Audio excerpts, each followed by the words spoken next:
जम्मू कश्मीर के मुख्यमंत्री उमर अब्दुल्ला की कैबिनेट कल के दिन बैठी हुई थी और आपको बता दें कि इस सब के चलते जो 5 मरले जमीन उन लोगों को दी जानी थी जिनके घर तबाह हुए थे, उन लोगों के लिए बड़ी खबर है। बड़ी खबर यही है कि कैबिनेट के द्वारा 5 मरले की जो लैंड अलॉटमेंट की जानी चाहिए थी फ्लड विक्टिम्स को, उसके लिए हरी झंडी दे दी गई है, मंजूरी दे दी गई है। और ऐसे में उन सब लोगों के लिए ये एक बड़ी ही राहत का विषय रहने वाला है। इस सब के चलते जो VLWs हैं, यानी वो लोग जो VLW के तहत काम कर रहे थे, उन लोगों की भी जो ये सैलरीज हैं उसे इंक्रीज करने पर बात की गई है। और आपदा में जिन लोगों के घर तबाह हो चुके थे उन्हें 5-5 मरले जमीन देने की पॉलिसी को यहां कैबिनेट के द्वारा हरी झंडी दे दी गई है। और इसी के साथ आपको ये भी बता दें कि उपराज्यपाल मनोज सिन्हा जब इसके ऊपर मुहर लगाएंगे तब यह पक्का हो जाएगा। और कई सारे इलाके हैं जम्मू अनंतनाग जहां के कोऑपरेटिव बैंक्स को भी रिवाइव किया जाएगा। और बड़ी बात यही है इसमें कि इस सबके चलते कैबिनेट मीटिंग को जम्मू कश्मीर के CM उमर अब्दुल्ला चेयर कर रहे थे और ये जो डिसीजंस हैं, ये डिसीजंस आगे जम्मू कश्मीर के लेफ्टिनेंट गवर्नर मनोज सिन्हा को भेजे गए हैं। कल के दिन इस मीटिंग को यहां पर कंडक्ट किया गया था और इस मीटिंग के दौरान इस सबसे बड़े मकसद को हरी झंडी दे दी गई है कि जिन लोगों के घर आशियाने उस दौरान तबाह हुए थे जब यहां पर फ्लड आया हुआ था, खास करके अगस्त के महीने में जम्मू कश्मीर के कई सारे ऐसे इलाके थे जहां पर लैंडस्लाइड्स के तहत लोगों के घर तो क्या लोगों की जमीनें तक ढह चुकी थी और इस सब के चलते लोगों के पास रहने को जगह नहीं थी। लोग कई दौरान इस सब को देखते हुए अपना दुख व्यक्त करते हुए नजर आए। और अब रही बात इस सब को चलते हुए, तो कैबिनेट के द्वारा इस 5 मरले की लैंड अलॉटमेंट को लेकर हरी झंडी दे दी गई है। और अब इस फैसले को आगे जम्मू कश्मीर के उपराज्यपाल मनोज सिन्हा के पास भेजा जाएगा। और इसी के साथ आपको ये भी बता दें कि जम्मू कश्मीर के लिए जो VLWs हैं उनको भी रीडेजिग्नेट किया गया है और उन्हें रीडेजिग्नेट करके दूसरे पद पर रखा गया है। और इसी के साथ आपको ये बात और भी एक बात बता दें कि इस दौरान डेली वेजर्स, कैजुअल लेबरर्स जो है उनकी रिपोर्ट को भी सबमिट करने की बात की गई है। कल उनका इशू भी डिस्कस किया गया था।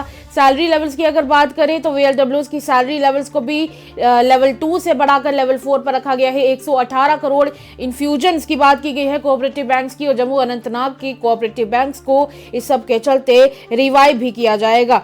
हालांकि रही बात VLW की, तो जितने भी विलेज लेवल वर्कर्स हैं उन सबके वेतन को, यानी कि उन सबकी सैलरीज को बढ़ाया जाएगा। और जितने भी कहा जा रहा है कि उन्हें BDO के लेवल पर रखा जाएगा और फिर से उनको नामित किया जाएगा। पर अभी के लिए उन सब लोगों के लिए ये एक बड़ी राहत की खबर होगी जब इस पर मुहर जम्मू कश्मीर के उपराज्यपाल मनोज सिन्हा लगाएंगे।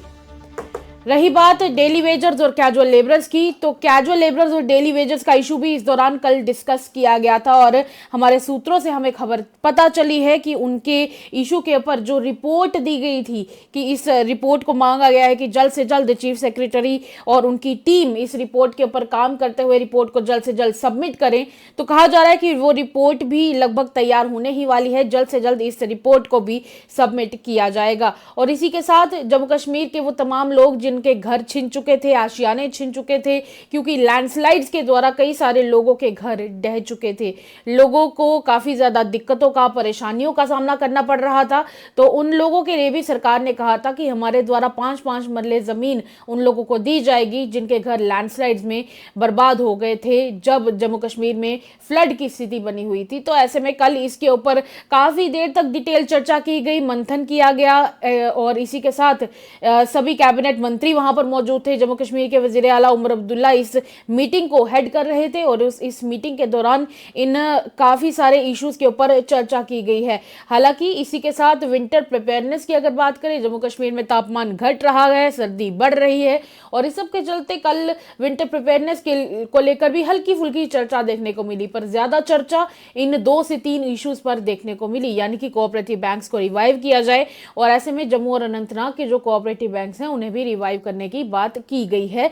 और इस सब इश्यूज को देखते हुए एक प्रॉपर फाइल तैयार की गई है और इस फाइल को जब यहां से कैबिनेट से मंजूरी के बाद जम्मू कश्मीर के उपराज्यपाल मनोज सिन्हा के पास भेजा जाएगा, लोक भवन में भेजा जाएगा, जहां पर इन सब इश्यूज के ऊपर चर्चा होने के बाद जब वहां से उपराज्यपाल की तरफ से मंजूरी मिलेगी तो मंजूरी मिलने के बाद ये सारे इश्यूज जिसके ऊपर कैबिनेट ने चर्चा करके अपनी तरफ से कोशिश की है कि कुछ डेवलपमेंट जम्मू कश्मीर में की जाए, इन डेवलपमेंटल ये जो स्कीम्स हैं इनको ग्राउंड पर इंप्लीमेंट किया जाएगा। तब तक के लिए इतना ही। स्पेशल रिपोर्ट देखते रहे।